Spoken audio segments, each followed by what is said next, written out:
I believe we have 6 members here, and I believe we have 2 members online. So that gives us a full committee, so that establishes a quorum.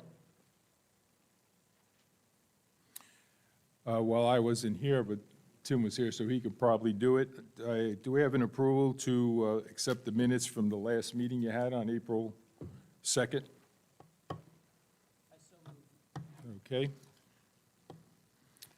Those will be accepted. Okay, first thing, I want to thank all the members of the Golf Committee for volunteering, and I thank all those that are returning, because I know I'm going to need a lot of guidance in heading this committee this year. So thank you, and Norman is a new member. Welcome. Okay, you received from Karen a packet of a few things that I think we'd like to go over. The first is it's a list of all the committees and all the committee members, so in case you ever needed to either communicate among yourselves or even among other members of other committees, if there's anything you need. So that's one of the things in that packet that was distributed there. The second thing that I want to bring up, we have it listed on the agenda as the committee secretary. I had sent out an email, but I didn't get any response back, so we'll be discussing it now. We have no secretary like they've had in the past, where there was a secretary that did all the committees and meetings and all. So now we have to have our own secretary for our meeting. So I was toying with the idea, and what I had brought up was, instead of one person, unless, don't get me wrong, if someone here would like to volunteer to become permanent secretary for all year, you with Tim? Yep. Okay, then we'll stop the conversation, and that's ended, and Tim Hurley will be our secretary for the year. Everybody, thanks you very much. I'm sure on the committee, Tim. Now, everybody remember Christmas time, Tim's got to get something now. That's right. Okay. One of the things I like to bring up, just so that you know, it's on here later on, but just to tell you now, if you have anything to say right now, since we're in such a large arena, and we do have people on phone lines, whenever you want to ask a question or speak, you must use your microphone. So speak into the microphone, turn it on, and it should be no more than about 6 inches from you when you speak, so this way it goes out. So please try to remember that, make it easier for everybody. So we got the secretary. One of the things is, I know on the last, Karen had sent out to you so you can get some of this paperwork that she gave you, was board docs. And in it, she put in a sheet explaining how to access the board docs. Has anybody tried that? Do they know what to do? Or will anybody need an explanation, and we'll get one of our IT people to explain it to us? Go ahead, Tim. Bob, I would just like to suggest that since most of the people are carrying over from last year's when they used them, that Norm is the only person that hasn't had experience with it. If he could meet with Karen one-on-one? Okay. All right. I've done that yesterday. I got a tutoring from Karen at home. Okay, super. Oh, good. So I was able to do it yesterday, and I think I can navigate it. Okay, if not, you can always call her, or you can call me, and I'll try to help you out also. Okay, great, good, nice and easy. Well, the microphone usage, I don't know, Johnson, I kind of explained it. Do you want to say anything else about making sure about the microphones?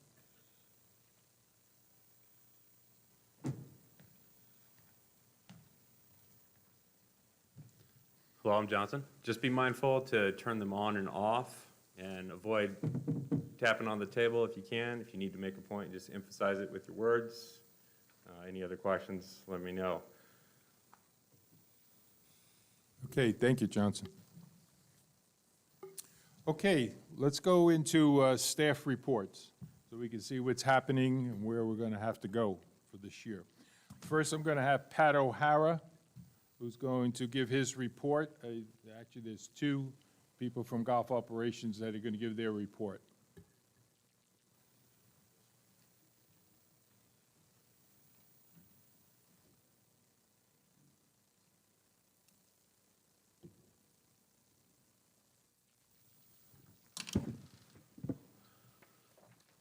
All right, good afternoon, everyone.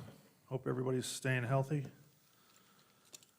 Got a few slides here for golf ops. Just wanted to kind of give everybody a chance to see where we've been and what we've been doing. Let's see. There we go. This last spring, we made a change in our teaching academy. Reed West is no longer with us. They're in the community, and I think they're doing well. But we negotiated a deal with David Aaron, who is one of their employees. David has done a wonderful job for us. We're in the final steps of finalizing his agreement. And we've built out the indoor teaching facility, simulator. David has been doing a lot of club repair and club fitting. Along with that, we have our staff teaching lessons. For everybody's information, we've reduced the prices of those lessons to $40 for 45 minutes, and it's worked out really well. They're also, our staff is heavily involved with the green team, and that's been good for us to take the green team and incorporate it under golf operations umbrella, and we're seeing some growth with them as well.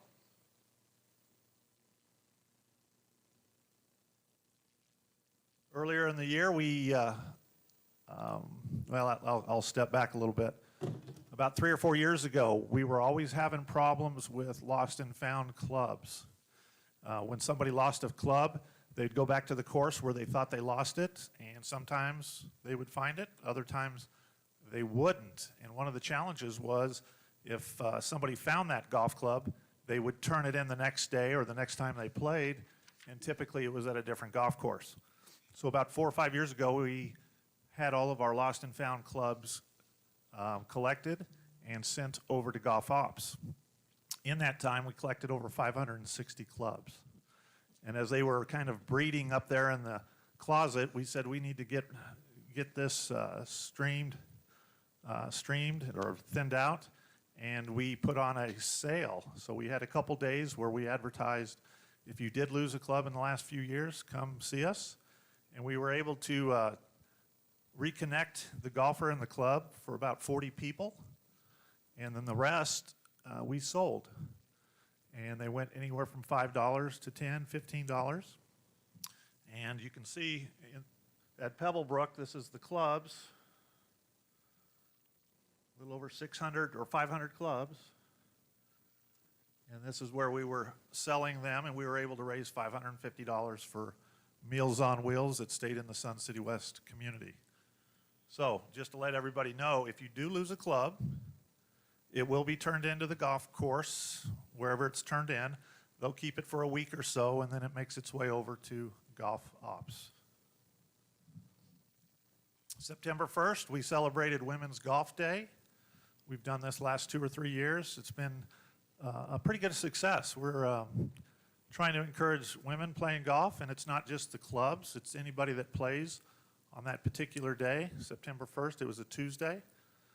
We had 160 or so people participate, ladies participate, handed out prizes, a drawing for each one, and the ladies that played also received a free car wash.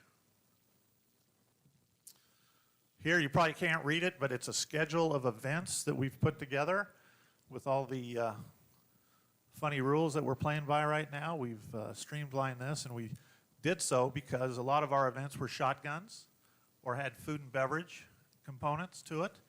So these tournaments that we have listed are all going to be straight tee sheets, little or no food and beverage at all. And the first one's going to be our octogenarian tournament, which is October 24th, and that's the 25th anniversary.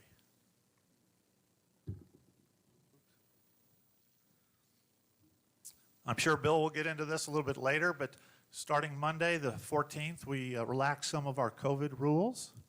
We reduced our tee time intervals, went back to our normal 7 and 8 from our 10-minute. Still not allowing any double tee or shotguns at this point. Mask in the pro shop like we have been. We're taking cash, and the single cart rider is not mandatory any longer.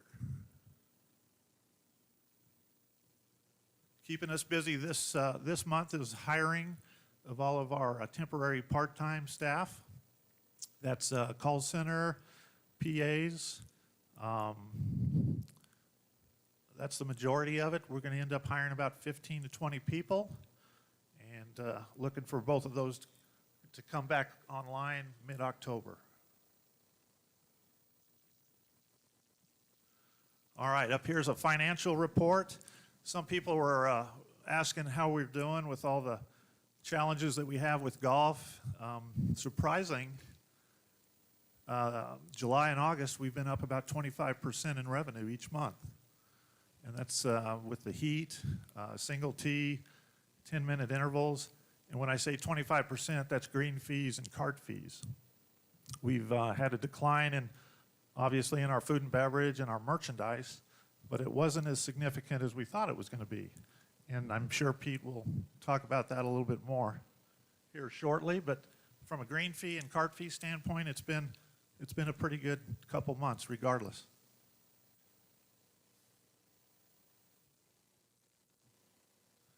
I know Todd's been busy with the big activities, anywhere from the lake hard edge reconstruction to bunkers. Small projects that we tend on working on each year are range projects, getting our equipment up and running.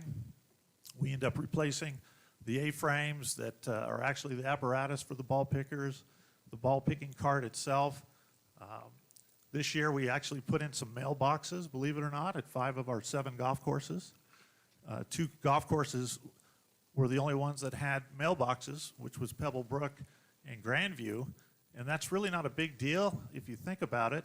But when we have these summer closures and the course is closed, without a mailbox, our mail wasn't getting delivered. So we had the facilities maintenance crew put in a couple of mailboxes, and that's been really good for us.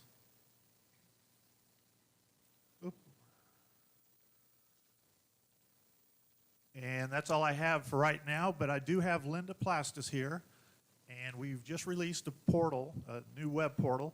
You might have been exposed to it through the lottery, some other features on it. And Linda, if I can have you come up, we'll go over the highlights of that.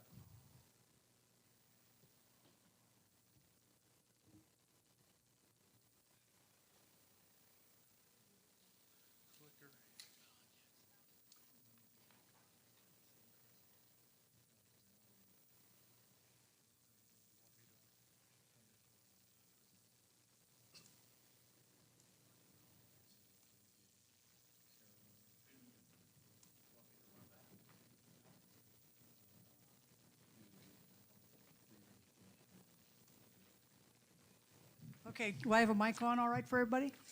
All right, I don't know how many of you have attempted the portal, but we have had a few glitches, but it's pretty much up and running. What we're doing right now is troubleshooting for individual members who are having problems getting themselves up and running, and obviously the kinds of things we're having happen are often have to do with the fact that they've saved or bookmarked the old website and their passwords, and so they don't realize that there's a memory on their computer, and if they're not clearing all of that out, they're actually being kind of blocked onto the wrong website that is right now closed. The former web portal is no longer up and running.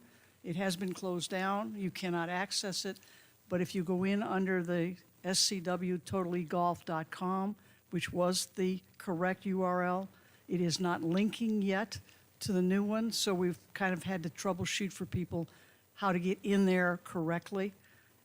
And at this point then, what you would see once you have gotten to the right portal is this screen. And on this screen, because it is new, they are having to reactivate or to activate their accounts again. The history is not lost. It's simply that they have to go in and activate the account.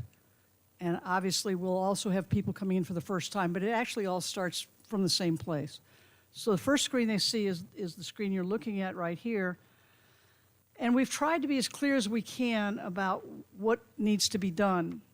But I think one of the biggest additions that has occurred, regardless of what else this website does for us or web portal does for us, is to contact our support team. And I want to give many, many kudos to the IT staff for creating I think, a very user-friendly, once people have tried it, to get a lot of their questions answered, including appropriate directions and instructions to put in a lottery request, to make a tee time, to log in the first time, and a myriad of other things. And we have put all of those documents inside the Contact Our Support Team.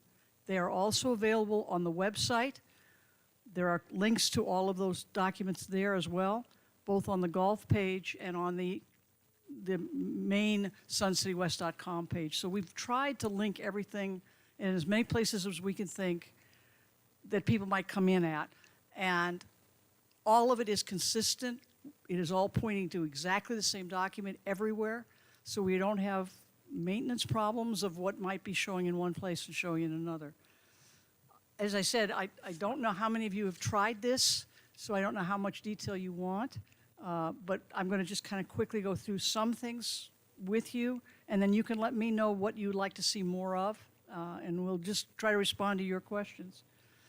First time in, the user will need to do the activation, whether it be brand new activation or a reactivation. It's all done the exact same way.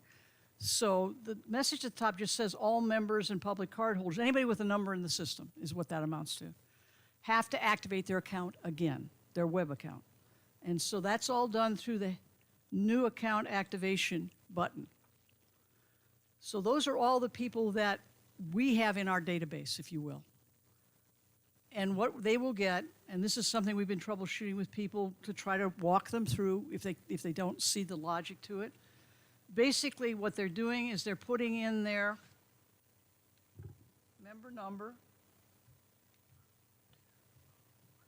clicking on I am not a robot, and what they'll get is what the catch-up, if they've ever done anything anywhere, they'll see this kind of a screen.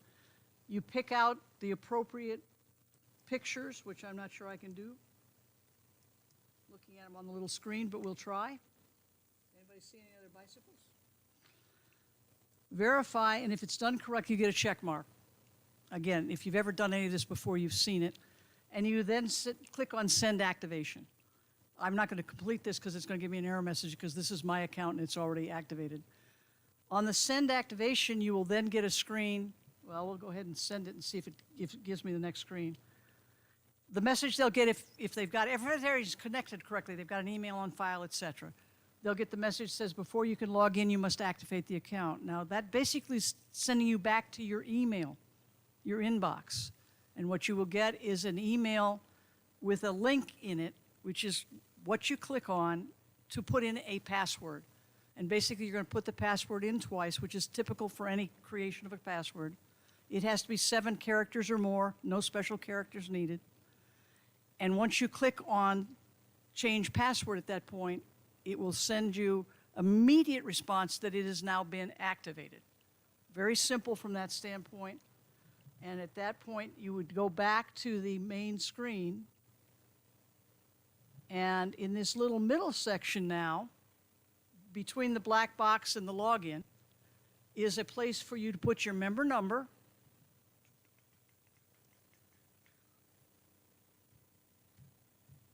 and I'm going to trust you all not to be reading too much into this, and the password you just created. And you're going to click on Login. And if I remember my own password, it should take us into the web portal.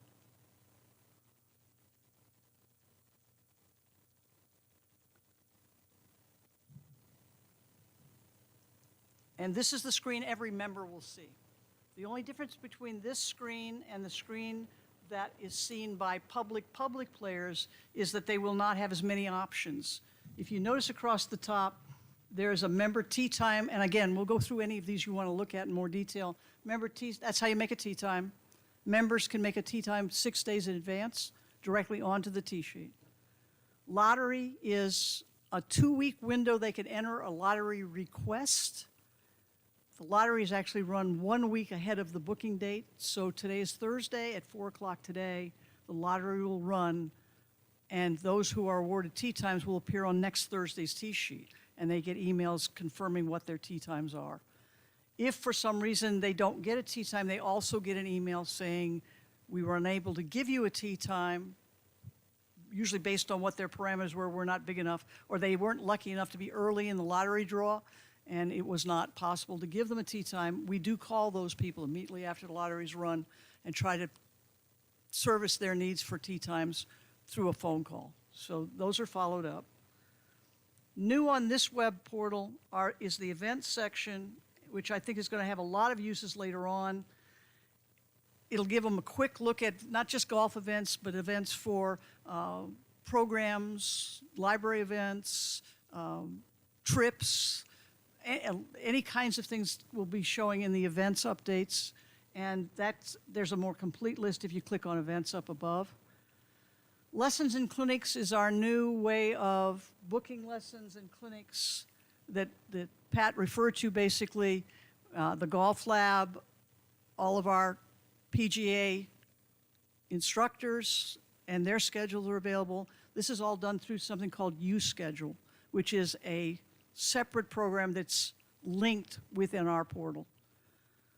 My account, again, different things will show up here depending on whether you're an employee, a resident, or a public card holder. They don't all see the same things because obviously they're not all valid for every one of the categories. Since I came in under my member number, because I am a resident, you will see My Itinerary, which is the old booking screen, shows your bookings. And I'm going to show you that one because I think you're not going to see anything on mine. I'm going to have to go in under my other account.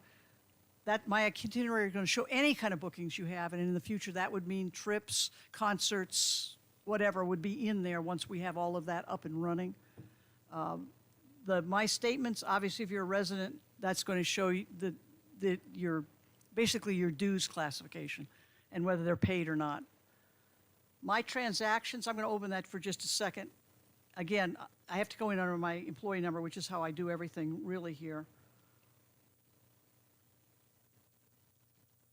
Again, this is a little slow, but then the internet right now is slow. So it's going to show your transactions, and you can even pick the date range you want to see them in. It's going to filter any way you want. And over on the side here, there will be a place that shows your cash equivalents. That's your member credit and your tournament winnings. It's right there on that screen. Nice big, very clear to see. If we go back in, payment methods, currently that would be if they have something on file to pay their dues with. And that, again, it would be something through accounting and membership. Subscriptions we have not activated yet, but it's there if we decide to have or create any specific things, e-newsletter, for example. But let's say you have a golf newsletter or a pickleball or whatever. That's where those would be. Currently not being used. And my profile is, as it has been in the past, is where your account is, the information about your profile.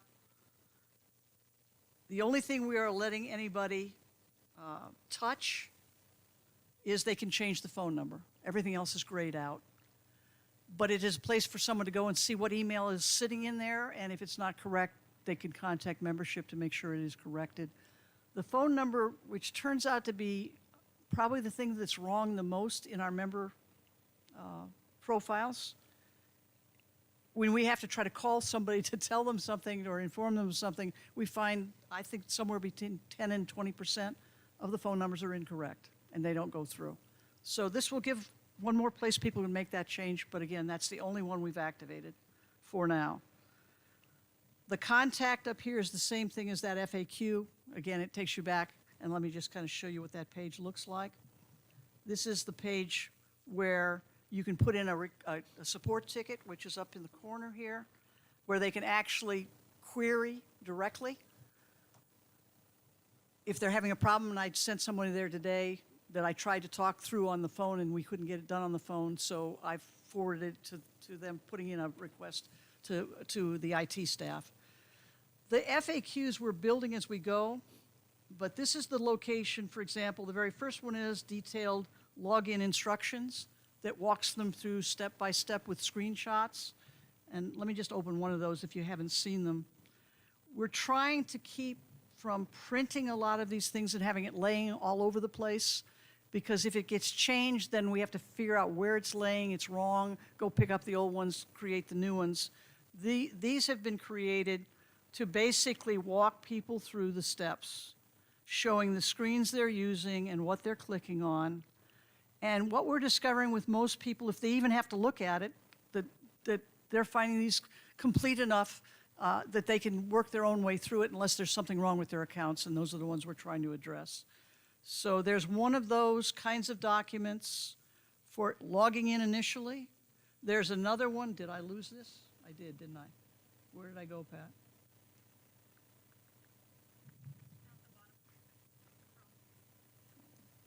It closed on me, I think. It did.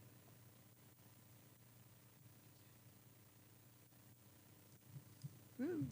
Give me a second, we'll come back in on it. I clicked the wrong thing. I'm notorious for that when it's not my device.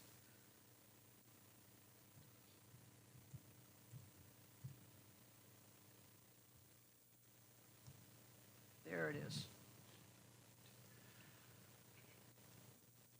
Okay, as I say, I'm kind of playing this by ear because I really don't know what it is you need or don't need to see. I'm going to log out of this and come back in under my other account because it's got a little, or under my husband's account, I should say. It's got a little more detail on it. So you can see some book rounds and things like that, which might be useful if you have not looked at it.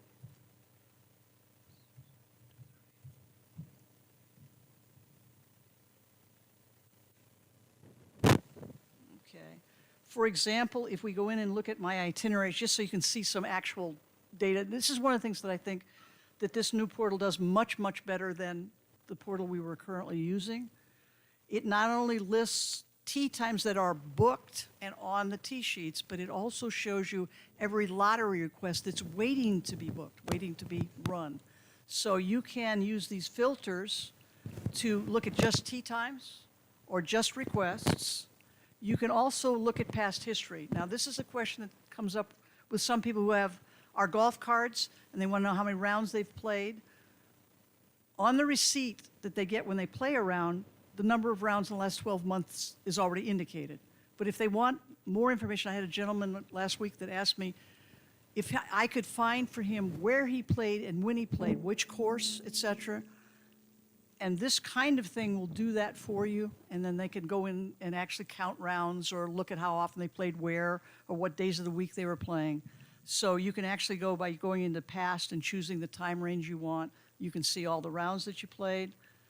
So in this case, if we just look at, this is set for 1 month, you'll see where my husband played, I know what days he played. Again, this is just to give you an example.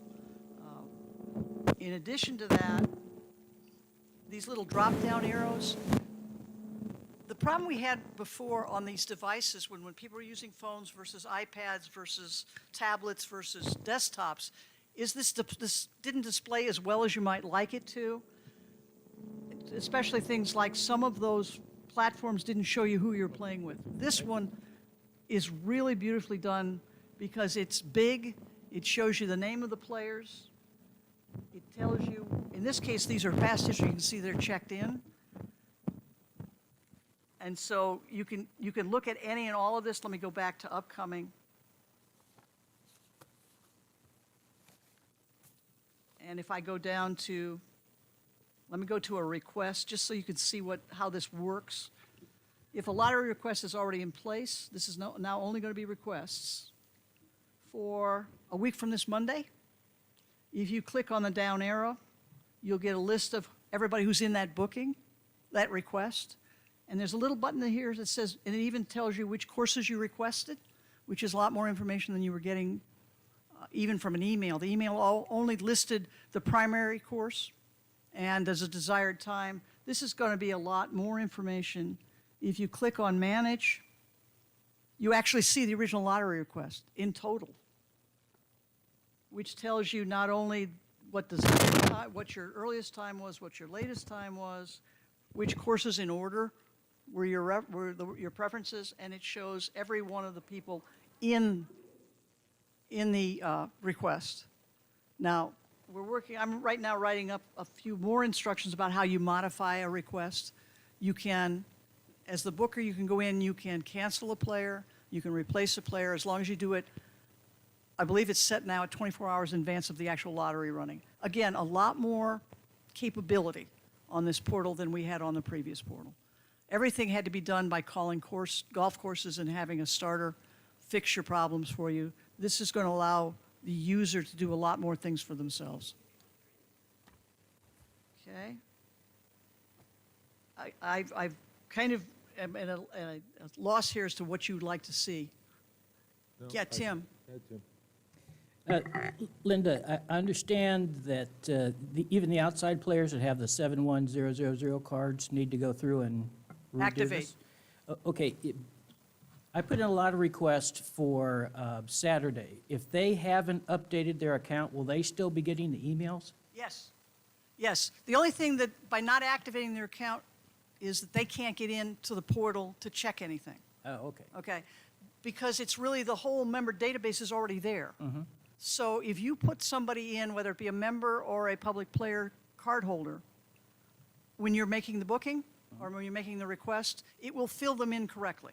And it will send emails to them if they're on file with member services. Okay, good, thank you. So it's just that they can't get in and check their booked rounds or anything else if they haven't activated. Other questions? Any other questions from anybody? Anything else you'd like to see more of? Okay, Pat, you have? No, I don't think so. Oh, Steve, do you have any questions?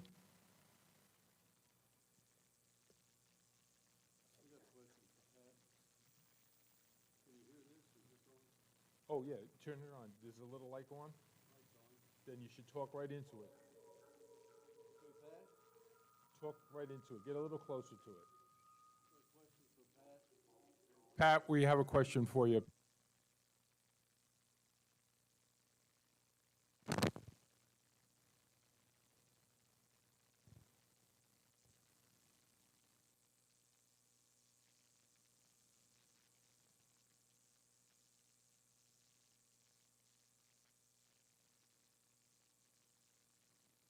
Get close to it. Pat, okay, here we go. Not enough centimeters. Hey, question, Pat, on the revenues, it's my understanding that we probably had more people stay here this summer than normally leave for the summer because of the virus, and possibly that's why we had more rounds of golf being played. And the other question really is, I've got a few Canadian friends, and they are not going to come back this season. So have you had any kind of forecast for that? Yes, we've looked into a couple things. So to comment on your rounds played, we saw an uptick in both resident rounds and public rounds during July and August. Saw a lot of increases in both card holders and actual just residents without an annual card. So that was, I think, to your point, them sticking around for the summer. We did kind of a straw poll with a couple of the groups, and Patty's here with Deer Valley. She might be able to give us some insight on her club. But I had Peg Swanson of Grandview. We had a brief meeting, and I asked her what the impact of, if the Canadians didn't come down to her club, what the impact would be. And she looked at her roster, and she had 9 men on the Grandview men's club. And I don't know how that compares to you, Patty. I did a rough guesstimate, and I came up with about 25. Okay. And I think Pebblebrook ladies, they have quite a few Canadians on their roster, and I don't know the answer, but you know, we were thinking, off the top of my head, I was thinking it was going to be higher than what even Patty said for some of these clubs. But and again, that doesn't account for all of them because some of them don't join the chartered clubs. But I was kind of surprised that it was only 9 at Grandview. Okay, thanks. There any other questions? Steve or Tom, if you're on? No, okay, thank you, Pat. We're going to just skip, not go by quite the agenda since Pat alluded to some of the finances and the rounds and all. Pete's going to give his report first to kind of tie into it.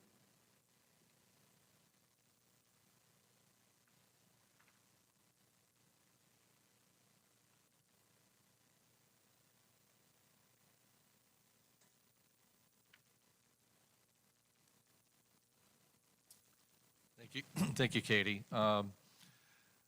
Just briefly, the data that you see up in front of you is through July, August, especially with the audit, is still being compiled. As Pat presented the data was versus prior year for his comparisons. This data up here, of course, is against the budget and is up consistent with the prior year data that Pat provided, generally speaking, because we budget our rounds using a 3-year history. And so when they saw positive variance on the rounds, we're going to see it on the budget as well. Salaries are favorable, mostly due to some staff openings. Give a lot of credit to Todd and Pat dealing with the shortfalls of staff. Landscape maintenance, it comprises seed, chemicals, fertilizers, aerification, tree trimming, all of those. Those can be very, very highly variable. Usually these approach closer to budget as the year progresses. And so overall, you can see we're in a positive variance and position to start the year.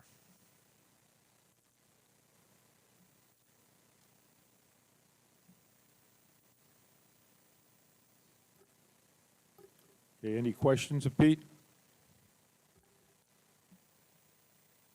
It's not Pete, thank you very much. Thank you, guys. Okay, now we'll go back to schedule. Todd, give Environmental Services. Right, I'll go up there and get it. I got a couple things to do before that. All right, thank you. I do have a PowerPoint presentation that I'll show here in just a few minutes that will go over some of the summer projects that were completed this year. Before we do that, I just got a couple items for the agenda that you asked for. And the first one was the overseeding, just an update on that. Reminder that overseeding starts next week at Echo Mesa and Grandview on Thursday the 24th, and we'll be reopening on Tuesday, October 20th. This is a 4-week period like what we did last year, and we instead of 3 weeks, we do 4 weeks so that we can get them off the cart path on that opening day. So if everything works out with the weather, we should be good to go. Pebble Brook and Desert Trails, they're closed. They've been closed this summer for projects. We're going to start, because the weather's so good, we're going to start prepping probably Monday. And so those courses will also open on Tuesday, October 20th. As far as weather, the long-range forecast for those courses looks pretty good. Highs in the upper 90s and nighttime lows in the 70s. And for me, that's perfect weather. It's warm enough to get everything to germinate in a couple days, and then it cools off at night. So that really helps keep the Bermuda down. So everything should be good as long as we don't have high winds like what we had last year. If you remember that, we had seed that blew off the greens. That was a mess. So hopefully we don't have to deal with that this year. The other item was course conditions. Just to give you an update, as you know, this was a tough summer. Very little rainfall. We had record heat in July and August, and it did delay the Bermuda growth a little bit. And so as far as transition goes, things didn't fill in like they should have, but I think at this point everything's filled in, which is good going into overseeding. Now we have a good base to seed into. So I'm looking forward to a really good winter as far as conditions. So.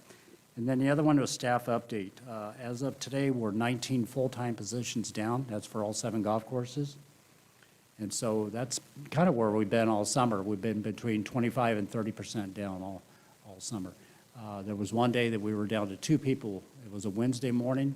We had 2 people over at Trail Ridge.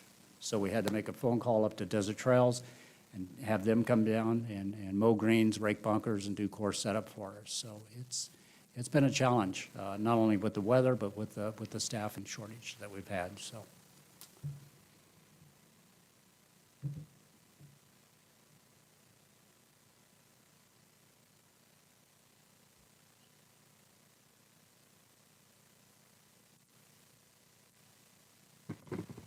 All right, our capital, can you hear me? Our capital projects for this summer.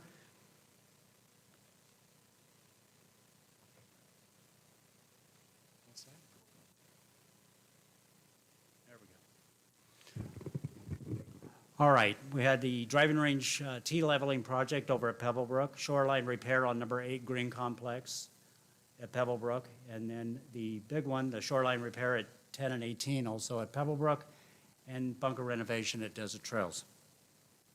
So we'll start with our range project over at Pebble Brook. In this picture, I took this picture last year right after overseeding, just to kind of show you the downslope on that tee box. It's 22,000 when I took this picture. The original tee was 22,560 square feet. It does have the 2 levels. And then usable tee space, out of that 22,596, we're only able to utilize only about 12,000, a little over 12,000 square feet that we could put the bag stands and where people could hit from. So you can see my artwork here. This tee was really out of shape. From the backside, it kind of had an upslope because of the years of top dressing. And of course, here's the downslope there. Can't use that, but we have to water it, seed it, fertilize it, mow it, but it doesn't serve any purpose. And then on this lower level, again, from years of top dressing, it had a rise from the back up to the front of the tee box. So that tee was really in need of some serious work.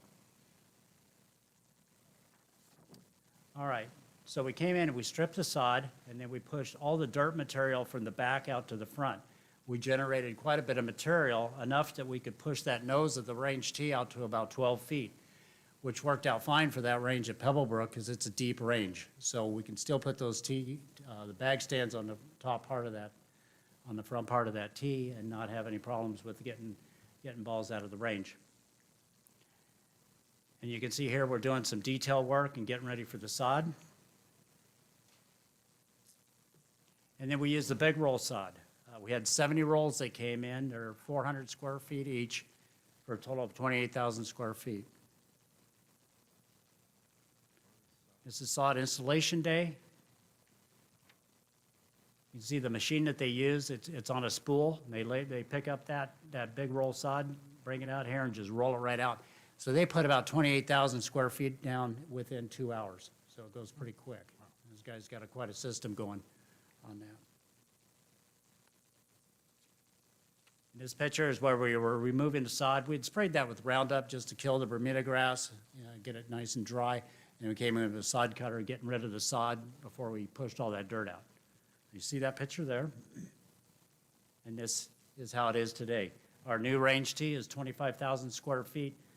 We have about 24,000 of that is usable, so we can use that entire tee.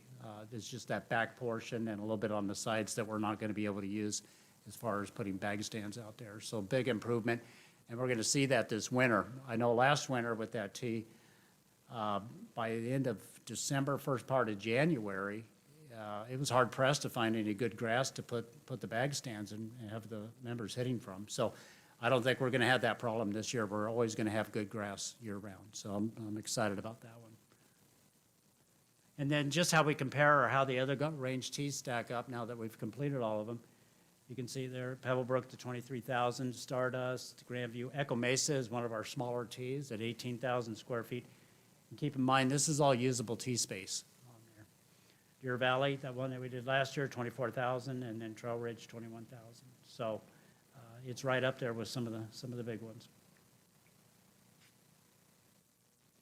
All right, on to our bunker renovation over at Desert Trails. We had a total of 30 bunkers for about 77,000 square feet of bunkers over there.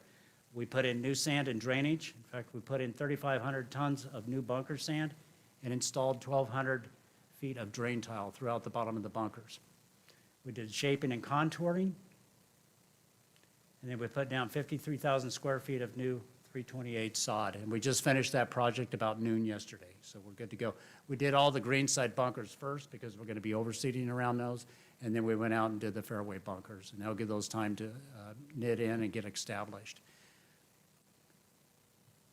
This picture here, I don't know if you can see it, but what we did with the and we've done this with all of them, we pull that sand out of the bunkers and we build a little bit of a shelf there. And then we'll lay that sod right on top of that shelf. And what that does is when we're edging bunkers and they get back a little bit too far, they're going to be into the sand so it doesn't contaminate the bunkers. And that's what happened with our old bunkers. They kept, after years and years of edging those bunkers, they get into the dirt and you get rock and other contaminants that end up in the trap. So if they tend to get back a little bit further, when they go to edge the bunkers, they're in the sand, same sand as what's in the bunkers. So I think we're gonna get a lot of mileage out of our bunkers and not contaminate them.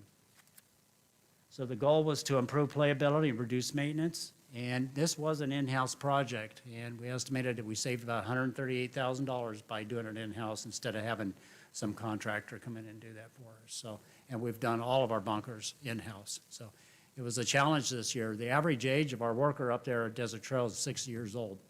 So it was a tough summer for them, but I gotta tell you, they did a great job, and they showed up every day, and even in the heat and everything, they really knocked it out. They did a great job. And then this is number 8, just some before and afters. You can see this is where we already removed the sand. We're getting ready to install some drainage. And then this is what it looks like today. This is just a close-up. Now we're gonna come in and do a little bit of shaping or contouring to kind of pull those down, feather those edges down a little bit, pull that in there, so. And like with all of our other bunker projects, just keep in mind that the sand's gonna be a little bit soft, so when you get out there on opening day, don't be surprised if you have a plug lie, because that's gonna happen for a little bit. And, you know, normally we get those summer rains that helps compact that sand, but I think when we overseed, we do a lot of heavy watering. I think that watering's gonna help compact us a little bit, so they shouldn't be too bad. All right, and then our Pebble Brook Shoreline Project on 10 and 18. We installed 1,200 feet of split-face block wall around the lake on 10 and 18. We put in new sod, about 2,200 square feet, went around the entire lake. We're planting 4 trees. I think that's gonna happen tomorrow. If not, it'll take place on Monday, but we're gonna put some new trees in there on the back side of the lake. Not behind the green, but on the other side of the lake. And then 1,100 tons of backfill material. 700 tons came from construction of new pools here in Sun City West. We found a contractor, and we said, hey, we'll take that dirt. That's gonna save us money, because it's free dirt. Just drop it off over there at the parking lot of Pebble Brook, and it's gonna save him some money too. So about 700 tons of that 1,100 was free dirt. And the project goal was erosion control, water conservation, and playability. You can see here, that's a sprinkler head out in the water. We had 3 of them out there. So that tells you that we've lost a lot of ground as far as erosion over the past 30-some years, because they didn't build the golf course with the head out in the water. So we've lost a lot. And even in this picture, you can see how it's cut out a lot of places, real jagged.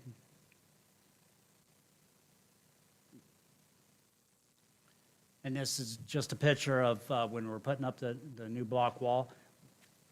Went in about 12 or 14 feet over here behind the green.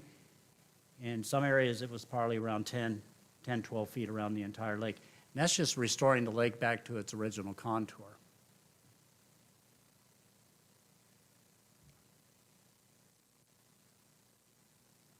This is where we came in. We're just still doing some backfilling and compacting behind the green there, and then some shaping and compacting.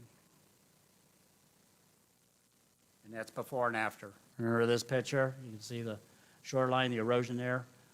But if you notice the bank, there's not a lot of room between the back of the green before you get into the water area there. And the slope is kind of steep in that area. So you can see how we flattened it out, and we added quite a bit of room back there. That's good. Now you should never get Bobby, Tim. And there's just another picture of it. It's not the best picture, you know, I was trying to take pictures last week, but with all the haze and from the fires from California, it's kind of hard to get a good picture of that. But if you drive by on 128th, you can get a good look at it. I was real happy with the way that turned out. We went 4 block high around the entire lake, and then you can see we stepped it up here to 6 blocks, and then over right adjacent from this pine tree, we stepped it up too. So just to get, so we could flatten that back of the green out a little bit.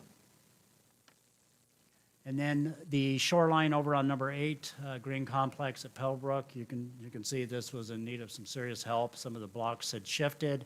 You can see where it bulged out a little bit here. And we put this in 20-some years ago, and it was just a stackable block. And it did serve the purpose of, we were having so much erosion on the front part of that green, we had to stop the bleeding. So we just put that in there, and like I said, it worked great. but it's time to do some repairs on this wall. So we came in, we installed 170 additional blocks, or went up 2 rows there in front of the green. I put recycled because this is some blocks that we had over at Echo Mesa from another project. It was the same type of block, same size, same color, so it matched up perfectly. We reinforced with rebar and concrete footer. If you can see the little red dots on all these blocks, we came in and we bored a hole through those, right through the center, all the way down. And then we put a rebar in there and then put concrete in there just for more reinforcement.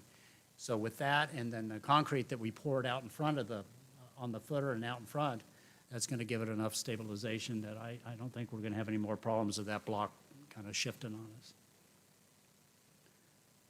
So we softened the slope. We added 100 tons of backfill material. Again, this is all dirt that we had at the shop from last year from a pool service here in Sun City West. So that was all free.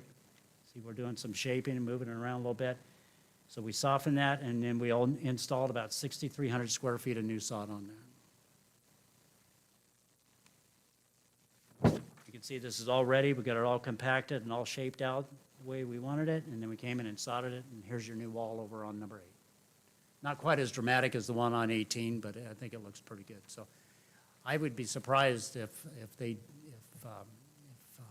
I don't think they're going to notice this project. But we'll see. They're definitely going to notice the one on 18 and 10, but I don't think anyone's really going to notice this one. And then our modification of the cart path over on number 13 Green at Pebble Brook. This is the old cart path right here, and you can see once you get out of your cart, you take a few steps and you're up on the green. It was built very close to the green there. So we just shifted that over about 15 feet, tore this out, tore out the curbing, put in a new cart path. New curbing and cart path, new sod we put in there. We kind of brought in a little more fill material, kind of softened that slope a little bit. So you can see now we have some room over there on the left-hand side, so that should help. And that green kind of slopes to the left-hand side a little bit too, so that should help. And then some other projects. These were funded through the operating budgets. We planted 85 new trees over at Pebble Brook. And those are trees like on the right-hand side of number 9, right-hand side of number 1, where the range is, between 10 and 18, number 2 and number 4, number 6 and 7, and on the back 9, same thing, between 12 and 17. So we have a few more trees that we'd like to put out there after we get done with the overseeding. And then we put 14 trees over at Stardust. Now, we're closed over at Stardust next year for summer projects, so we're going to hit it hard over there next year with the new trees. So I'd expect to put at least 85 in over there, too. And then we leveled 12 of the tee boxes over at Desert Trails, installed 16,000 square feet of sod, cart path repair and slurry seal at Echo Mesa and Pebble Brook. And then we converted a turf area to the left-hand side of the driving range over at Pebble Brook. We took that grass out, and we're going to put in some desert landscape. We're still working on that right now. That'll be all finished when we reopen after overseeding. And that's just a continuation of that band behind the driving range as part of the range tee project. I think that was it. All right. Any questions on that? Yeah, any questions from anybody? Steve or Tom, any questions?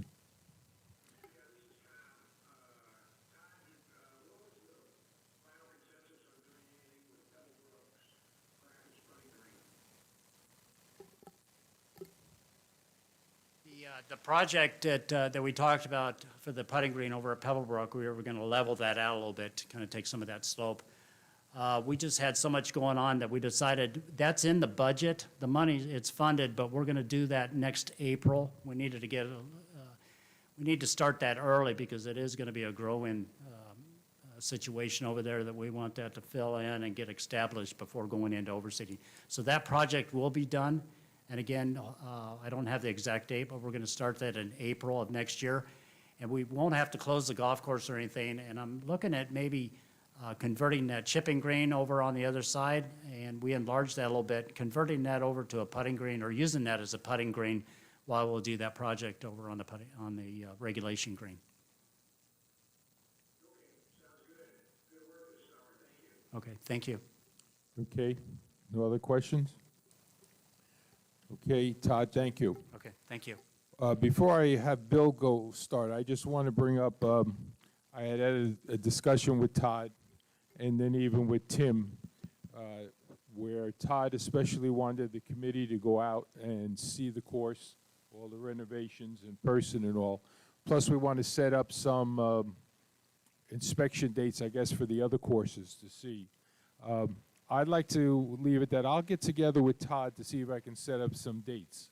But the only thing I'd like from the committee members is if you can give me an idea of maybe days of the week when you are definitely not available, so we'll make sure we don't look at any dates on that.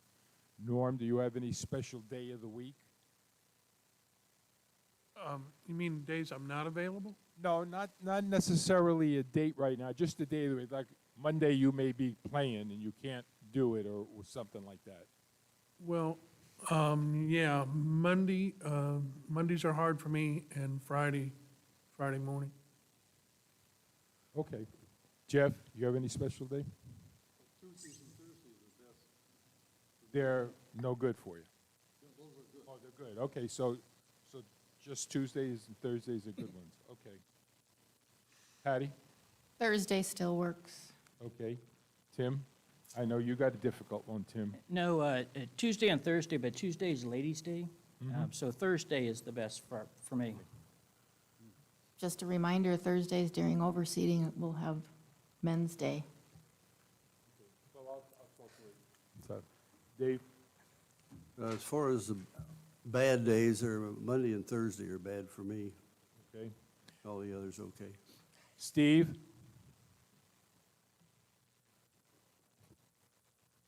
Okay, Tom, you there, Tom?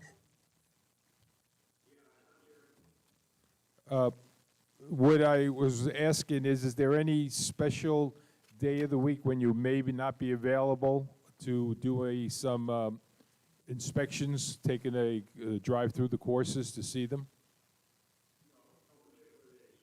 Okay. All right, we'll see what we can work out. Todd, I'll be getting together with you. I'll get hold of you either before I go away next week or right after I get back. Okay? Thank you. Okay, with that, we're going to turn it over to our general manager, and Bill, give us an update on COVID-19. Thank you, Bob. Thank you very much. Good afternoon. We gave this report, excuse me, about a week ago to our governing board. I'm not sure I really want to go through all of the data in detail. Katie, if you want to roll through this real quickly. We've been at this now for about 7 months. It's been trying for all of us. We all know that. The initial thrust that was placed upon us back in early February when we met with the medical professionals here and around town was, hey, do what we can, slow the curve, make sure our hospitals are available to treat people. So that was really the initial thrust. Again, back in March, we started ordering all kinds of safety products, all the PPE stuff that we knew we were going to need to keep our facilities open and keep our owner members and our staff safe. Us and everyone else around the world was ordering this stuff, so there was a lot of back ordering and a lot of problems associated with that. But first week of March, we started canceling events. Rec centers closed March 12th, and then based on a lot of social distancing issues that we were kind of seeing, April 14th, we closed the golf courses. I became pretty popular at that point in time, made a few more friends, got invited to play on a few more group teams, and anyway, 3 weeks later, things reopened, but the numbers, again, started maintaining themselves really until the governor kind of lifted after Memorial Day the scenario where things were pretty much kind of stay at home. Arizona, I know you all living here throughout the summer, if you did, you enjoyed the 115-degree temperatures and COVID-19. So anyway, the numbers really started to peak. We had a bit of an issue with that, but there was a lot of compliance at that point, not only from the rec center side, but also what we've seen personally out at the golf courses. Our numbers were up, but people really started to behave themselves. The single person per cart thing, I think, really helped, and our numbers in Sun City West, I think, were pretty good. Again, we started with the reopening scenario. Where are we now? We are still prohibiting guests outside of golf and bowling, I think, just to try to keep our numbers down. We feel that opening at a 25% level, 50% level, we want to make sure these facilities are available for our owner members, and I don't want them getting bumped for outside use. So we're kind of prohibiting guests at this point in time until things start to lift, and just kind of moving forward. $1 million question, you know, when's this going to go away? I wish I knew. I mean, I really don't know, but we're trying to do everything in our power to make sure that people are satisfied with the facilities that they do have and kind of keep things safe. We have seen Labor Day come and go. We have seen Arizona State open. Schools are opening, and we're just kind of working with the health department now, just kind of taking a look at those numbers, looking at benchmarks, and just trying to figure out where we are. At one point in time, you know, this was like rowing a boat out in the ocean, and after you get out in the ocean, they take your oars away. So we really kind of are at a bit of a loss. Things change at the state level. The numbers we were looking at to kind of guide us along the way have evaporated. Where'd the benchmarks go? They haven't posted any numbers that we saw since the end of August. So here we are. So I'm left with staff and the governing board to try to make as good a decisions as we can, with the ultimate goal in mind that, you know, our staff are our number one asset and the owner members are our number one concern. So we're trying to do everything we can from a safety perspective to do things right.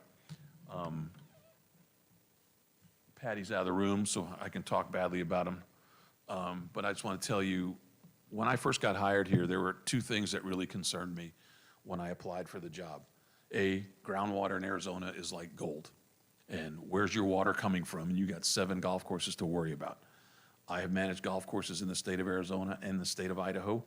I know the value of water. Before I came here, the municipal golf course that I was in charge of had a $500,000 a year water bill. And you got 7 courses. And so I studied with Arizona Department of Water Resources, your groundwater contracts and your assets. And my predecessor and the governing board at the time signed some contracts to provide you in perpetuity water rights that Todd oversees. And he does a great job with them. But over a 20-year period, the documents that you signed back in the day that you signed them, I don't know why that pen's not in a frame somewhere around here, but on a 20-year period, those contracts that you signed save you $75 million. That's sizable. About $3.5 million a year that you don't have to shell out in water. That's incredible. And now that he's back in the room, I can really talk poorly about him, but he really understated what he did this summer. I mean, when you see those golf courses reopen after overseed, you will be wowed. Very good work out there. Echo Mesa did took a hit. We were alerted to that what's happening with the condition of that course. Todd's not one to make excuses, but I'm here at a community meeting to at least share with you that at one point in time, Todd was down 30 people this summer. We experienced 2 deaths in Todd's staff, one COVID, and the other was simply a heart attack on site. Not easy to deal with, especially when you have families affected. We've had grandfathers of staff members, we've had fathers of staff members perish. And so there's been a lot of quarantine, 2 weeks at a time, taking care of our staff members, his staff members, and putting up and dealing with all of that throughout the course of this summer was trying. And to think of everything that's been accomplished that both Todd and Pat have reported on, I can't speak highly enough of these 2 individuals and what has been gone on throughout this summer. And just to take a step back, the second thing that I worried about when I took this job here was who the hell's Todd Patty?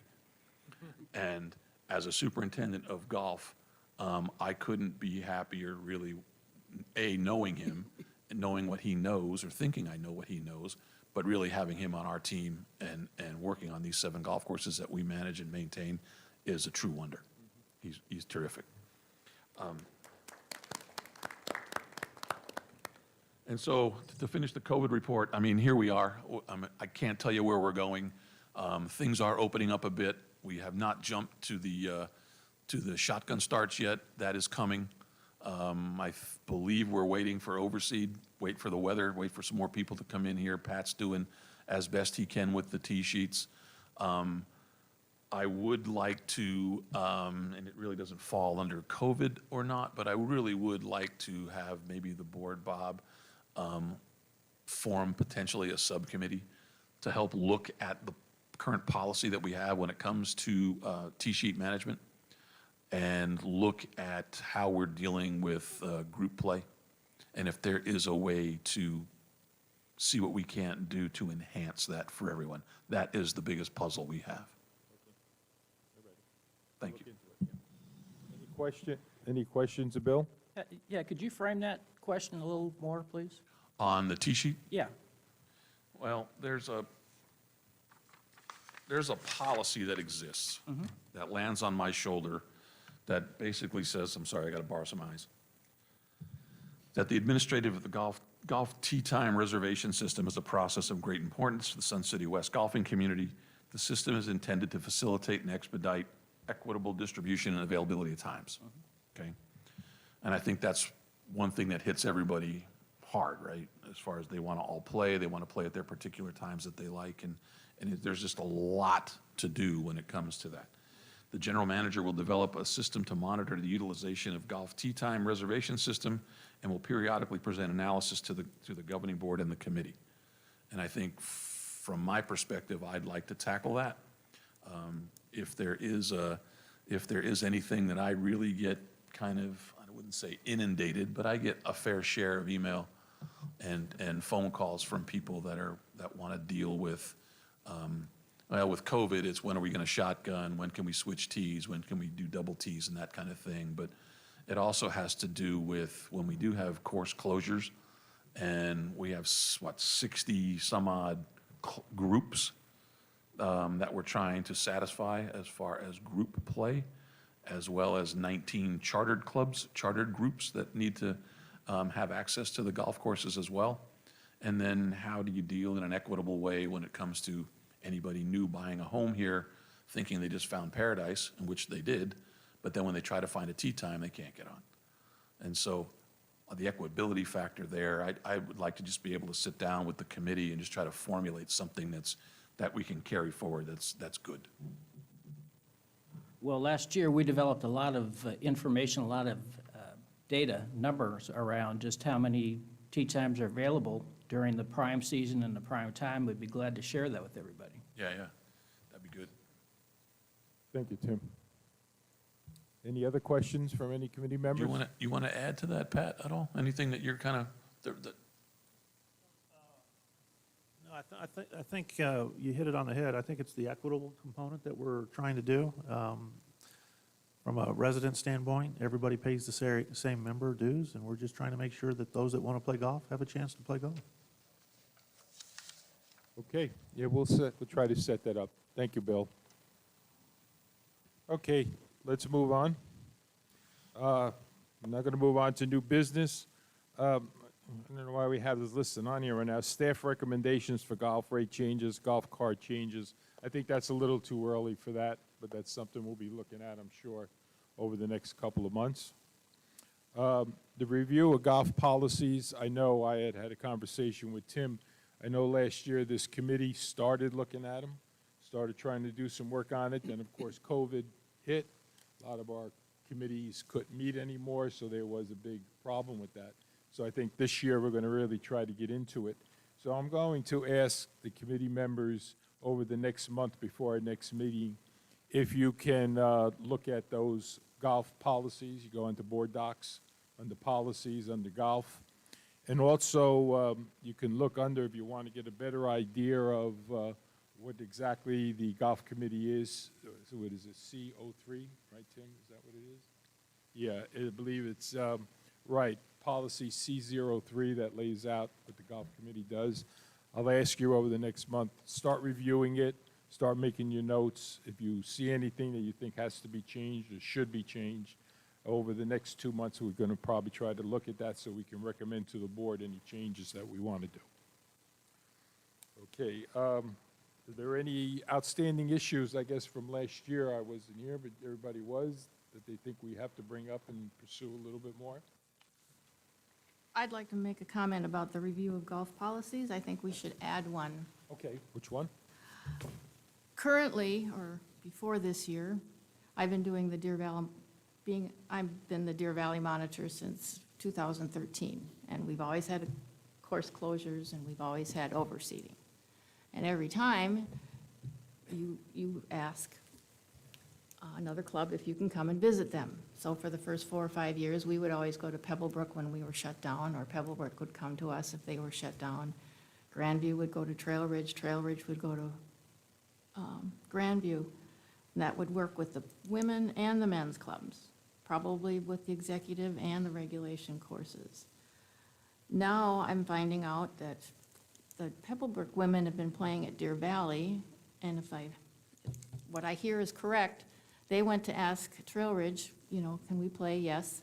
What are our tee times? What tee times can we have? And they said, well, you can play after us. You don't play after us, we share. Pebblebrook has been playing with us for the last 3 or 4 weeks. We get the first tee time, they get the second, and just all that way, it's 6:30, 6:40, 6:50. And we did it with the Deer Valley women and the Pebblebrook women. So I think we need a policy for the men's clubs and the ladies' clubs that you share. You cannot, the club doesn't own the golf course. They get the pleasure of being able to play on that day. They can make suggestions, but they can't dictate what can happen on those days. Right. And who can play and who cannot play. I think that should be a policy. Okay, then that's something to make sure you make a note of it. That'll be what we can, whether we create a whole new policy, there are a couple of open slots in there or whatever. Yes, we'll look at that. And I think Pat O'Hare should check with Norm Schnabel, for he's the Pebblebrook Women's Monitor, and get the information from him and then discuss it with the Trail Ridge monitors, or the Trail Ridge president. Okay, all right, Patty. Then we'll make that a priority in the policies. Anything else? All right. All right, let's go around the room and see if there's any other comments any of the members have. Norman? No, not really. I'm the new guy. I'm just trying to absorb. Me, yeah. Can I ask, Norm, where do you play? Pardon? Where do you play? I play Echo Mesa on Wednesdays. I'm a monitor of a Monday golf group also. Okay, Jeff? Yeah, I've got some questions to ask. I guess with the COVID response, I understand it, and we've been doing pretty well, I guess, but the problem I have is the inconsistencies of application. At Trail Ridge and Deer Valley, there's pylons in the parking lot, separating parking spaces, but at Grandview, there is no separation. There is no place now that you're able to buy beverage and packaged food. There's no place at Deer Valley and Trail Ridge to eat that. At Grandview, there's all the tables available, and they don't differentiate between whether you just walked off the course or whether you came there to eat. And it's just, doesn't seem to show a consistent concern or policy towards, how you want to deal with it. And you talked about the tee sheets, and right now, with our league at Deer Valley, we have a straight ticket, and yet there are golfers going off on the back nine each week. So we can't do it, the golf league can't do it, but apparently, the tee sheet can be filled from golf operations to send out league members out on the back. It would help Patty considerably in maximizing the number of golfers that can play in a timely fashion. If she could have that advantage, that seemingly there's no prohibition to having golfers go off the back, and that would help, with handling of we're a large group, and you know, we were large all summer, and so that would be helpful. You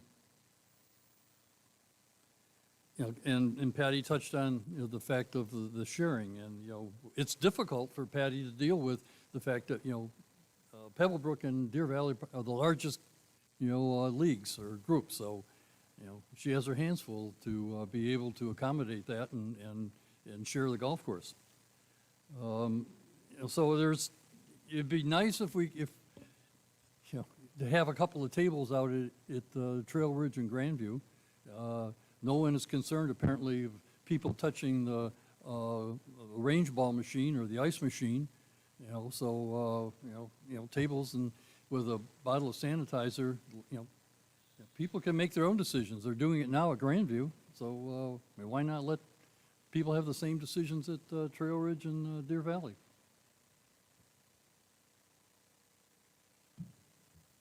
Okay, Jeff, thank you. Patty, anything further? Oh, yes. I'm going to make a couple comments regarding, I understand that you're talking about shotguns, but I'm going to give you some information that I pulled out. We understand the 6-foot distancing. That requires 113 square feet per person. Now, I'm only speaking to Deer Valley because I know the premises, because I spent all summer outside on Wednesdays watching all the activity. I'm guessing that we have probably, if you have 113 square feet per person and you have 10,000 square feet, that allows you about 89 people. And then you're all safety distance with your 6 feet. So if you have at least 30,000 square feet, that equates to 266 people that you can have in an area. And they are all practicing social distancing. Well, we have more than 30,000 square feet because the driving range alone is 24,000 per Todd Patty today. So, and this doesn't include the square footage for the putting green, the chipping green, the parking area around the clubhouse, which is on both sides. So I think we could get, you know, 277 people in 30,000 square feet. And then we also have a parking lot, which I don't know that you've visited, but we have parking spaces marked as 1A, 1B, 2A, 2B, 3A, 3B, et cetera. So when we have a shotgun, the maximum we can have in the morning is 144 people.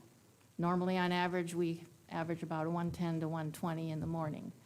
The men's club requires the carts that aren't being used be parked in the parking lot in their assigned spaces.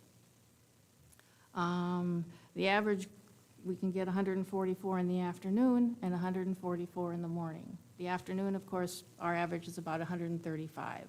If we were to state that the only people coming back to the clubhouse is the captain with the pouch and the scorecards, you still won't have 277 people there at any one time. The max you would probably have is 150 to 160. In the morning, you've got 144 at the max, and they're all spread out all over the place. It's outside. There's no air conditioning, there's no heat to recirculate the air. We're protecting our employees in the clubhouse because you're allowing 4 people only at a time. The monitors don't get to sit in there anymore. We've always practiced pay at the turn for the shotgun at Deer Valley. That's been going on since 2013. Right now, I think your driving range should be reconfigured because you've got way too much space between the bag stands. If we're looking at 113 square feet per person outside, those could be moved closer together. The alternative, if we can't have a shotgun with people coming in and out, well, then I would propose that all the practice facilities are closed at that time. Only the captain comes to the clubhouse to pick up the pouch from me. I'd even deliver them, and then everybody just reports to their hole. 1A, 1B, 2A, 2B. And then the only time people would be coming in is at the turn, and the max you would have there is at 8. I have documents from the CDC and some more documents stating the 113 square foot per person. I believe we don't qualify as a business I mean, a business as in an office, but we are outside. I consider that we're more like of a gathering area to get people to go to like an airport, a bus station, or a train station. So I think it should be discussed with people that actually work with the shotgun on a weekly basis with the clubs. Thank you. Okay, thank you, Patty. Tim? Yeah, I was afraid of that. Go ahead. I just wonder if Pat or Bill have any replies to that?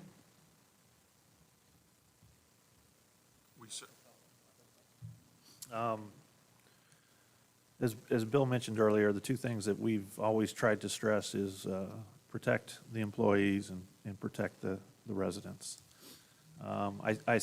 We're all trying to get to normalcy as soon as possible. But we do have some challenges because they all kind of lead to each other. We do have a limitation of 4 in the pro shop. To Patty's point, shotguns pay at the tour, but that's 8 people. We're trying to keep that congregation small and separated. It is outside. We're on 80, 90, 100 acres of land. I get that. But I think all of those are going to be tied together. Patio chairs, tables, more people in the pro shop, extended menus, all that's going to come out together. And I think we're working that way. It's just never as fast as we all want to. I mean, there's always room for second guessing, right? We're kind of darned if we do, darned if we don't. So for all of the comments that I'm hearing, and I'm making notes, and we will definitely respond to any and all of these. But as much aggravation and frustration that we hear on this side, we get the same amount of thank yous and everything else for doing what we're doing to help protect the folks here, average age 74. So it's a balancing act, right? I'm not saying we're perfect. I'm not saying these rules are perfect. People can challenge the CDC. It's been done. We hear it all the time. But when it comes to seating and dining, right, there were rules coming down at the state level, right? Executive orders from our governor, 25%, 50%, shut down, open, bars closed, restaurants open. Every Thursday, we're getting handed a new rule book. And so we're trying to react to that. Yeah, there's tables and chairs at Grandview. Grandview has a restaurant. So we're accommodating the folks that have a contract with us to be able to serve. Are all the tables and chairs there? No. And so we're doing what we can at a percentage level that we feel is safe. That's all we're reacting to. I get it. There's revenue involved. I get it. Pete can attest. When we closed the golf course down for 3 weeks, we took a hit in April. There's no doubt about that. Yeah, that's on my back. I'll take that. But so is the fact that we're not putting a lot of people in the ground. So it's a pandemic. So we're reacting to it as best we know how. So as far as the seating and dining and whatnot, what we do at golf, believe me, the folks at the tennis facility and the pickleball centers, bowling facility, other clubs and whatnot, they're watching. And so we have to do something policy-wise that's fair and equitable to all, right? If we open up golf and we don't open up clubs, what do you think?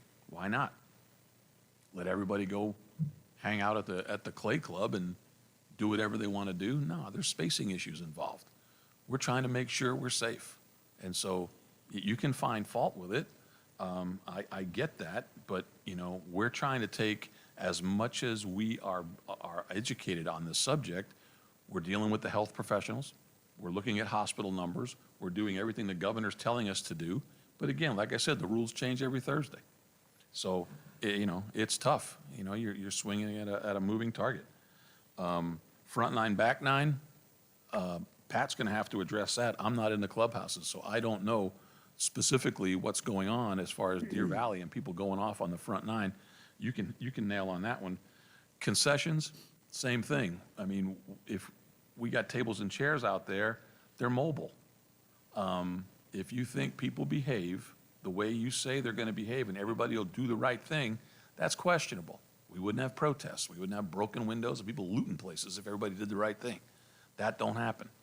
So if we put tables and chairs out there, I've witnessed it. They get picked up, they get moved, and the next thing you know, there's a group of 15 sitting around a table. That's happened. Those tables and chairs have been picked up, and it happens at pickleball, and it happens at tennis, and it happens everywhere we have portable tables and moving stuff around. We see that. The optics aren't any good. I don't want front page news, but we get it, right? So we're trying to do the right thing. As far as sharing the tee sheets, I completely agree with you. You know, it should be shared. I don't know why they're not. The clubs don't run the golf courses, but oftentimes it's hard to make them believe that. The 6-foot distancing thing is something that we try to make sure people abide by. Not the easiest thing in the world. But we're doing everything I think we can to make sure this thing happens. The congregations of people are really something that we're really concerned about, especially indoors. Golf is outdoors, I get it. But we're making steps and strides to get there, you know? Personal responsibility does come into play, I get it. So now we're giving people the option. If you want to share a cart with somebody, your call, right? The numbers are going down. There's still risk. Absolutely, there's still risk. But you as adults can make your own decisions as far as that goes. But at that time, you know, things were closing. We were being mandated to do things. There's a mandate to wear a mask. I don't know how many of you do, but it's highly recommended. We've got lawsuits pending because people say that they're ADA and they're stricken and they can't wear a mask for 8 seconds to walk in, flash their member card, and go out and swim in the pool. That's too much to ask, apparently. You know, so we're dealing with those kinds of things. It's just not golf. It's the broad picture of what we're trying to do to maintain health and hopefully civility within the community. We can talk for hours on this. I'm not sure where you want to go, but if I hopefully address some, we're moving in that direction. We hope to get there soon. I'd love normalcy. I personally like to go sit in a Pac-10 football game on Saturday. Can't do it, right? You can't fly in an airplane without a mask. It's a long way across the country with a mask on your face. I get it, but here we are. Let me just make a couple comments on what you said. One is there's obviously steps that have to be taken. Putting chairs out and having people congregate, getting pitchers of beer, yes, that's far away, and we don't even know when that's going to happen. Putting chairs and tables out, I'm not even sure that's one of the main concerns we have. I mean, besides what Jeff was talking about. But when you're talking about having 8 people, the potential to be, and they won't be in the clubhouse. I mean, people have gotten conditioned to the fact that they are not doing stuff the way that they did before. And the signs on the door, I've stopped if there's been more people in the clubhouse than there was. I'll wait for somebody to come out. I think people are conditioned to that. You know, who knows how many people, snowbirds are going to come back. But we will be in a position, particularly during overseeding, where we're going to have more people trying to get on the courses than we can allow. And it seems to me that doing a crossover where you have people separated in the parking lots, you're not having a huge congregation of people, it's just like it is now.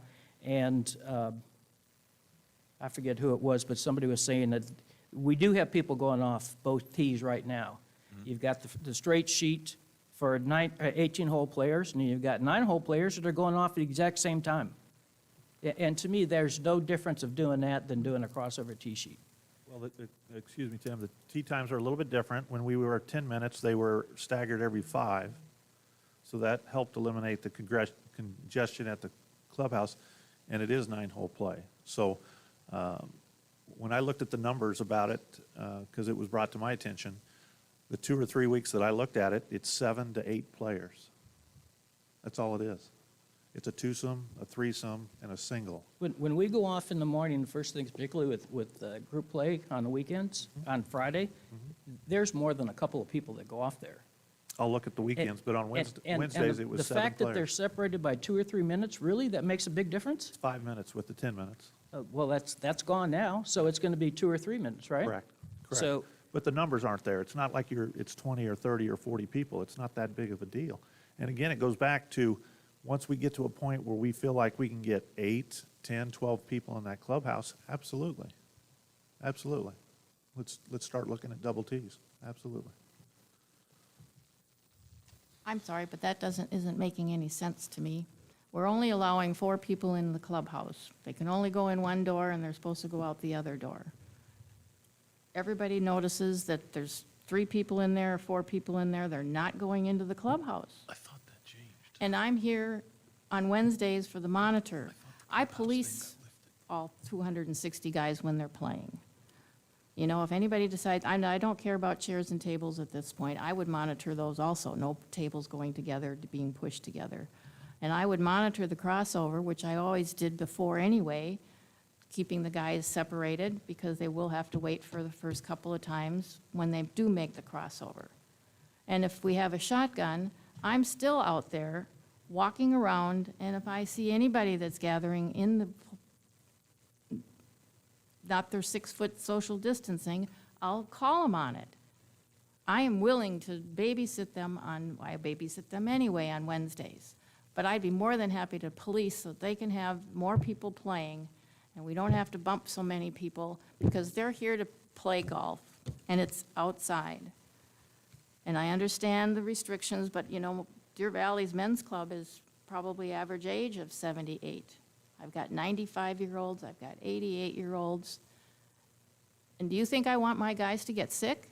No, I do not. If I thought there was going to be any possibility of them getting sick because of this shotgun, I wouldn't even propose it. Thank you.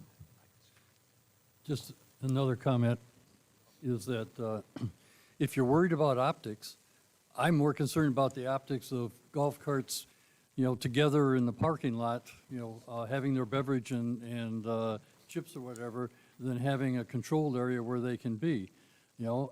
And I brought that to the attention of one of the manager of the golf course, and he said, we're not supposed to break up groups that are gathering if they bought their beverage and packaged stuff here in the clubhouse. And, you know, that just doesn't seem to make any sense at all.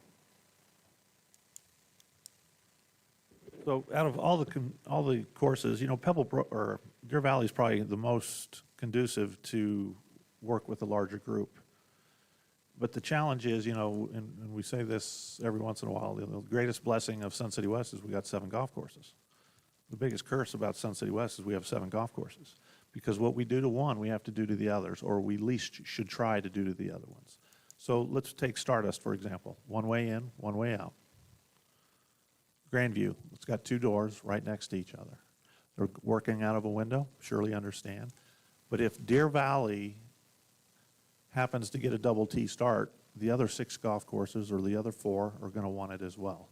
And how do we justify that? So we're trying to be consistent across the board. And I get it. Deer Valley is probably the best laid out with 1 in, 1 outdoor, but there's others that have challenges. I'm sorry, but that's where leadership comes in. And if, you know, that's the mantle, you know, everything's not equal. We can't always work to the lowest common denominator. Okay. One more question to Pat. I know that now Trail Ridge and Grandview will be sharing golf courses,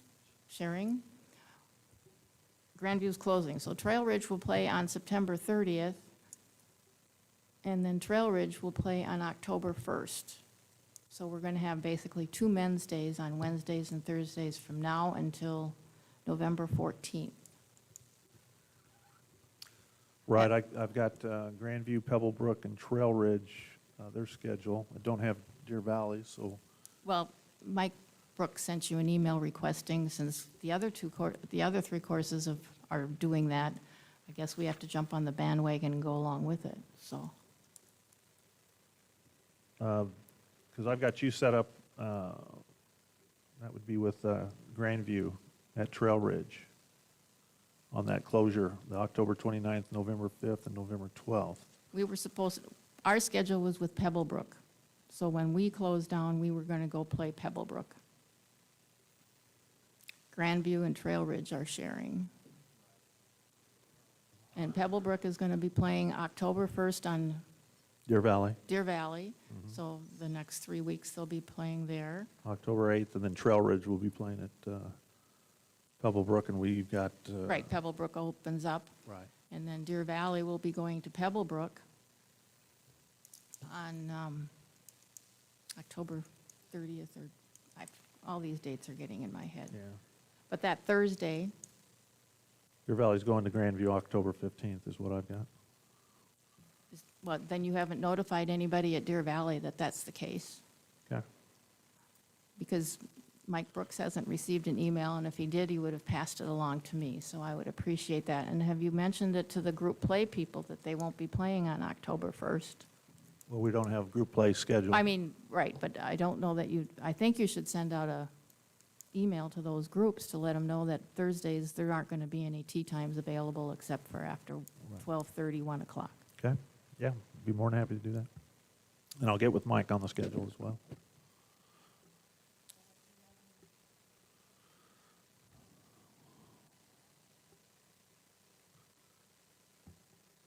So I've got Grandview men's playing at Trail Ridge at Deer Valley being October 15th.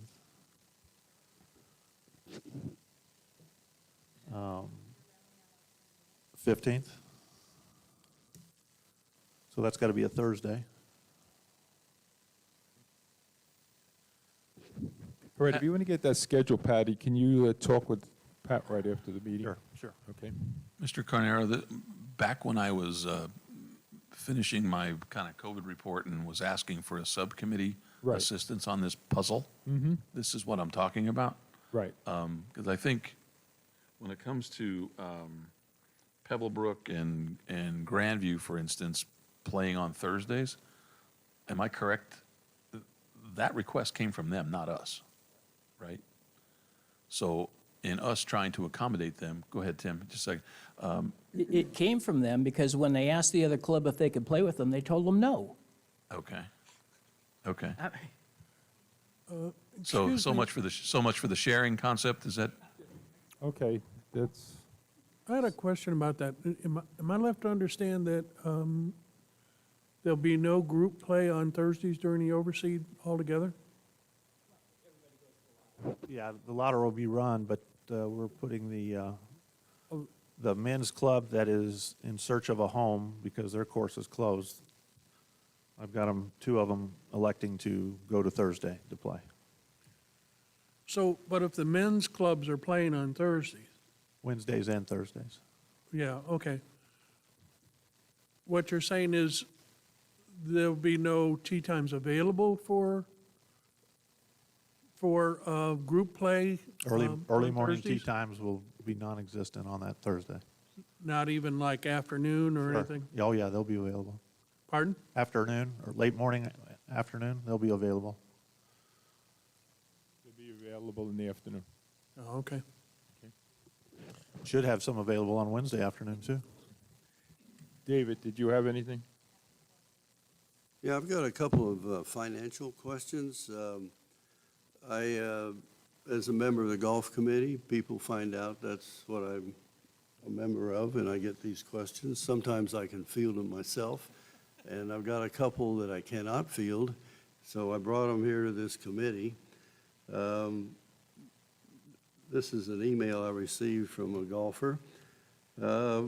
Question number one, what was the total money spent for getting the golf lab going, including the launch monitors, other equipment, and fixing up the studio?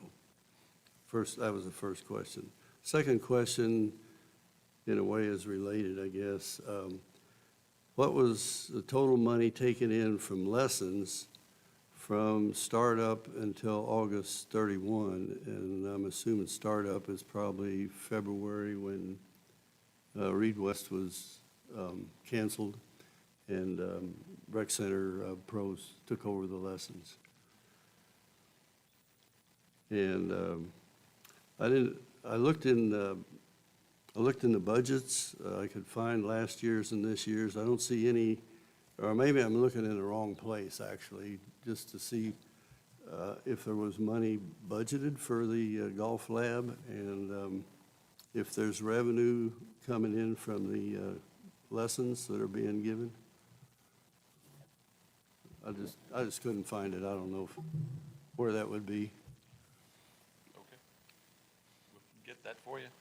Okay, I can, if you can give it to me, I can pass that on then to the persons asking those questions.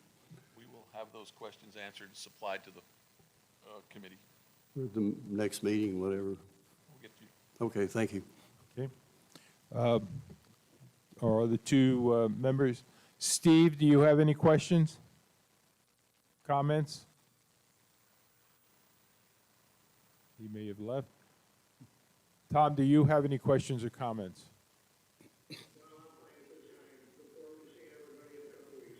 Okay, thank you.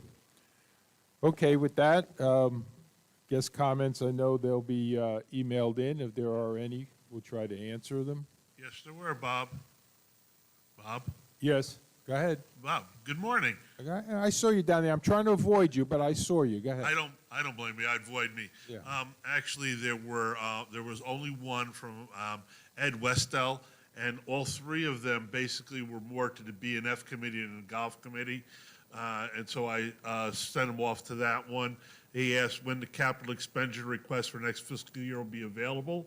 You want to know the specific criteria being used determining when the asset maintenance equipment and budget maintenance expenses are determined with age and hours used. And the third one, he wanted to know if we had any residual value or traded value if they're sold separately. And all those really fall under B&F, not really under this committee. So I sent him to that one and answered him accordingly. Thank you very much, Mr. President of the Board. With that, I'll adjourn the meeting. The next meeting is October 15th at 1:30. Start looking at your golf policies. I know Patty's got one she's going to write up nice and new for us. Oh, well, you're going to give us the ideas. Okay, thank you, everyone, for this meeting. All right, thanks, Bob.